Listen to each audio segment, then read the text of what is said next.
नमस्कार। सुबह सपा अध्यक्ष और योगी सरकार में मंत्री ओपी राजभर आजकल जो कुछ भी करते हैं, जहां कहीं भी दिखते हैं, खबरों में वो सब कुछ आता हुआ दिखाई पड़ता है और इसीलिए लगातार ओपी राजभर की चर्चा समूचे उत्तर प्रदेश में हो रही है। क्योंकि जिस तरीके से वो अपने आप को पॉलिटिकल तौर पर मजबूत करने में लगे हुए हैं, तो सवाल ये उठते हैं कि क्या उत्तर प्रदेश में इस दफा ओपी राजभर की पार्टी सुबह सपा क्या 30 से 40 सीटों के बीच में चुनाव लड़ती हुई दिखाई पड़ेगी। और जिस तरह से अपने तमाम प्रभारी और तमाम सह प्रभारी जो है पूर्वांचल से लेकर पश्चिम उत्तर प्रदेश तक तमाम सीटों के ऊपर उतारते हुए दिखाई पड़ते हैं, उससे तो कम से कम ऐसा लगता है कि जो कुल मिलाकर ओपी राजभर जो है वो अपनी पार्टी को मजबूत करना चाहते हैं और ज्यादा सीटों पर चुनाव लड़ना चाहते हैं। लेकिन क्या उनकी ये मंशा पूरी हो पाएगी? क्या जिस तरह से वो बहुत तेजी के साथ में अपने आप को आगे लेके जाने का प्रयास कर रहे हैं, यानी कि पहले से पहले ही सीटों को लेकर बात कर देते हैं कि भाई आजमगढ़ पे हम तो चुनाव लड़ेंगे, उसके बाद अपने तमाम प्रभारी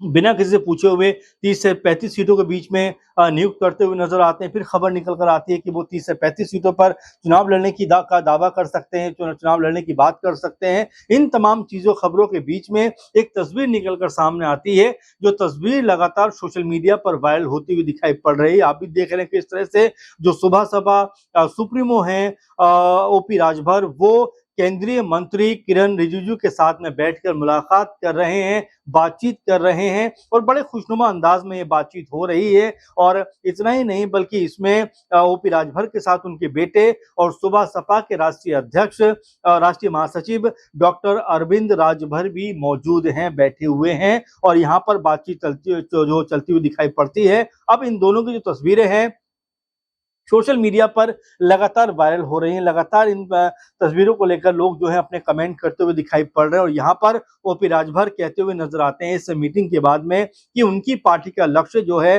वो समाज के सबसे कमजोर, पिछड़े हुए और अंतिम पंक्ति में खड़े हुए व्यक्तियों को उनका हक दिलाने का है। उनकी पार्टी हर नागरिक को अधिकार, सम्मान और जो है विकास के लिए पूरी निष्ठा के साथ में निरंतर काम करने के लिए अब जो है जो चुनौती अपने उस पर लेती है और लगातार काम करने का प्रयास करती है और जो भी चुनौती उन्होंने ली है उसको वो पूरा करके रहेंगे। आपको बता दें कि इस तस्वीर के बाद में जो केंद्रीय मंत्री हैं किरण रिजिजू, उनका भी एक ट्वीट सामने आया है जिसमें वो कहते हुए नजर आ रहे हैं कि ओपी राजभर से मुलाकात हुई है और इसका बाकायदा वीडियो भी उन्होंने शेयर किया है। और इस वीडियो के बाद वो कहते हैं कि उत्तर प्रदेश के बहुत ही दिलचस्प नेता हैं, एनडीए के सहयोगी हैं और मंत्री ओपी राजभर से उनको मिलकर बहुत अच्छा लगा है। उत्तर प्रदेश में अल्पसंख्यक मामले के मंत्रालय की योजना को लागू करने के बारे में चर्चा हुई है और इस चर्चा को लेकर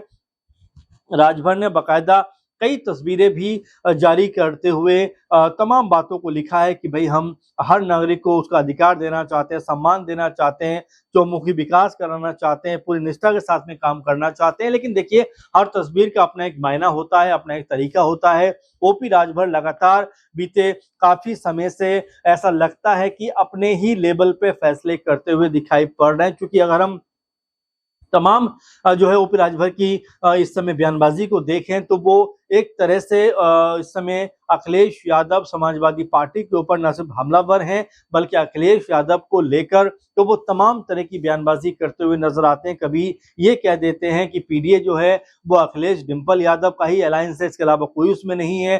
फिर वो जो है ये कह देते हैं कि 95% जो अपराध होते हैं, यानी कि जो अपराध होते हैं उसमें से 95% जो अपराधी होते हैं वो यादव परिवार, यादव समुदाय से होते हैं। इस तरह की बात को करते हुए दिखाई पड़ते हैं। कभी अखिलेश यादव के ऊपर निशाना साधते हैं कि वो तो एसी में बैठकर जो है एक तरह से प्रेस कॉन्फ्रेंस करने वाले नेता हैं, उनको जमीनी स्तर पर जाने से कोई मतलब तो है नहीं, उनको अमेरिका चले जाना चाहिए, वहां घूमना फिरना चाहिए, यहाँ पर बहुत गर्मी है। और इस तरह से तमाम तरह की बातों को कहते हुए नजर आते हैं। साथ में कहते हैं कि उत्तर प्रदेश में अखिलेश यादव का भी वही हशर होगा जो ममता बनर्जी का वेस्ट बंगाल में हुआ है। लेकिन यहाँ पर जो तस्वीर निकल कर सामने आती है, जो तस्वीरों में दिखाई पड़ता है, उसको लेकर भी ये बात कही जा रही है कि क्या ओपी राजभर को लेकर बीजेपी अभी से कोई उनके ऊपर जो लगातार लगाम लगाने का प्रयास करती हुई दिखाई पड़ सकती है, क्योंकि जिस तरीके से बड़बोलापन ओपी राजभर यहाँ पे दिखाते हुए नजर आते हैं, जिस तरह से अपने आप को ताकतवर बनाने की कोशिश में लगे हुए हैं और बिना गठबंधन की अनुमति के या सहमति के वो जो है जो 32-34 सीटों के ऊपर अपने तमाम प्रभारी उतार देते हैं। आजमगढ़ में कहते हैं कि भाई यहाँ से हमारी तमाम सीटों के ऊपर प्रत्याशी उतरेंगे, यानी एक तरीके से अपने आप को आगे लेकर जाने का प्रयास कर रहे हैं। अभी तो गठबंधन में तमाम चीजें तय भी नहीं हुई है, कौन कितनी सीटों पर चुनाव लड़ेगा, कितनी सीटों पर प्रत्याशी उतरेंगे, इसको लेकर कोई चर्चा नहीं है। लेकिन उससे पहले ही ओपी राजभर अपने लिए माहौल बनाने में कहीं ना कहीं बहुत ज्यादा तेज दिखाई पड़ रहे हैं, बहुत ज्यादा अग्रणी दिखाई दे रहे हैं। और यहाँ पर जिस तरह से अब वो जब मुलाकात करते हैं केंद्रीय मंत्री किरण रिजिजू से, तो ये सवाल भी उठ के सामने आते हैं कि क्या बीजेपी की तरफ से कहा गया है कि भाई ओपी राजभर से आप मुलाकात करिए, उनको बताइए कि इतनी ज्यादा तेजी करने की जरूरत नहीं है, जब समय आएगा तो सीटों का बंटवारा कर दिया जाएगा। और इस तरह से अभी से इस तरह का बड़बोलापन दिखाना कोई बहुत ज्यादा अच्छी चीज नहीं हो सकता, इसको लेकर भी यहाँ पर बातचीत हुई हो। अब आपको बता दें कि जिस तरह से ओपी राजभर जब 2022 के चुनाव को हम देखें तो उस समय वो सपा के साथ में चुनाव लड़ते हुए नजर आए थे, 17-18 सीटों के ऊपर उनके प्रत्याशी भी उतरे थे। अब ऐसे में जब इस दफा चुनाव में जाएंगे तो ये कहा जा रहा है कि वो 34-35 सीटों की मांग कर सकते हैं। तो क्या बीजेपी इतनी सीटों पर उनको अनुमति देगी? क्या बीजेपी जो है इतनी ज्यादा सीटों के ऊपर ओपी राजभर को कहेगी कि आप जाइए चुनाव लड़िए? तो ये भी एक तरीके से बीजेपी के अंदर और जो ओपी राजभर की पार्टी सुभाष सपा, उन दोनों के बीच में क्या ये अंडरस्टैंडिंग बनती हुई दिखाई पड़ेगी? और यहाँ पर जो मुलाकात हो रही है उसमें अरविंद राजभर का भी मौजूद रहना क्या आने वाले दिनों के लिहाज से पॉलिटिकल तौर पर अब अरविंद राजभर की जो मजबूती है वो यहाँ पर बढ़ती हुई दिखाई पड़ सकती है? और यही वजह है कि जिस तरीके से ओपी राजभर अपनी बयानबाजी करते हुए दिखाई पड़ते हैं, जिस तरह से अपनी बातों को रखते हुए नजर आते हैं और जिस तरह से उनकी जो स्थिति है, क्योंकि 5-6 सीटों पर उनके जो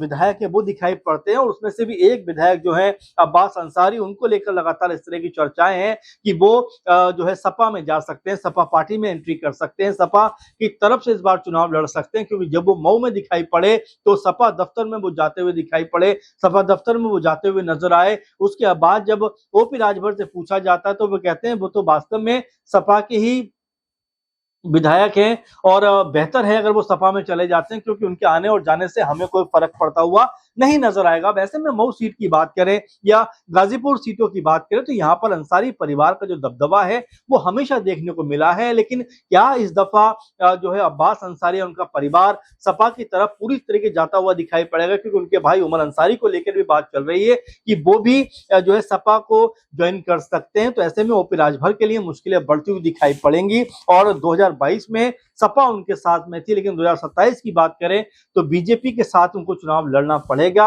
अब ऐसे में बीजेपी क्या उनको 34-35 सीटों पर चुनाव लड़ने की अनुमति देगी? क्या जो अभी से बड़बोलापन ओपी राजभर दिखा रहे हैं, क्या उसको लेकर कहीं सतर्क तो नहीं है बीजेपी? इसीलिए किरण रिजिजू उनसे मुलाकात करते हैं नई दिल्ली में, मुलाकात काफी देर की होती है और इस मुलाकात के बाद कहते हैं कि भाई हमने कई मुद्दों पर बात की, कई अहम चीजों को लेकर हमने आपस में जो चीजें तय की। लेकिन महत्वपूर्ण बात यह है कि चुनावों के पास में, चुनावों के करीब में जब इस तरह की मुलाकातें होती हैं तो उसके मायने भी अपने आप में निकल कर सामने आते हैं कि कौन सी कितनी सीटों पर लड़ेगा। क्योंकि अभी से इस तरह का माहौल बनने लग गया है कि उत्तर प्रदेश में आखिर सीटों का बंटवारा जो है बीजेपी गठबंधन के बीच में कैसे होता हुआ दिखाई पड़ेगा।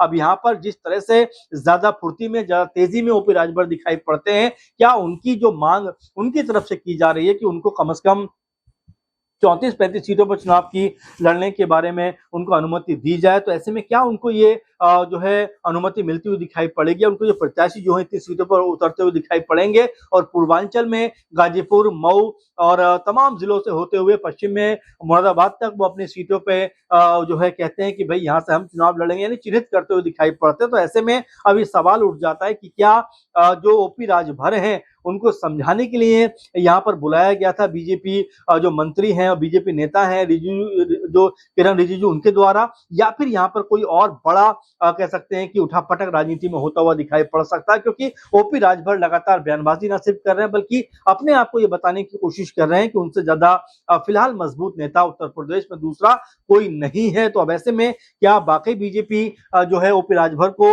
इतनी सीटें देगी या यहाँ पर कोई बड़ा पेच फंसता हुआ दिखाई पड़ेगा? अब इसको लेकर आप क्या सोचते हैं? और जिस तरीके से मीटिंग हो रही है जिसमें ओपी राजभर अपने बेटे अरविंद राजभर के साथ में जो केंद्रीय मंत्री हैं किरण रिजिजू उनसे मुलाकात करते हुए दिखाई पड़ते हैं, तो क्या इस मुलाकात के मायने निकल कर सामने आते हैं? और क्या यहाँ पर जो बीजेपी है अब ओपी राजभर को किस तरह से आने वाले दिनों के लिहाज से जो है सीटों के बारे में बात करती हुई दिखाई पड़ेगी, ये भी अपने आप में देखना दिलचस्प होगा। लेकिन फिलहाल ओपी राजभर अपने बयानों को लेकर और इस तरह की तस्वीरों को लेकर लगातार चर्चाओं में बने हुए हैं। अब इसको लेकर आप क्या समझते हैं, आप कैसे देखते हैं, कमेंट करके जरूर बताइए। फिलहाल के प्रोग्राम में बस इतना ही। आप लगातार बने रहें।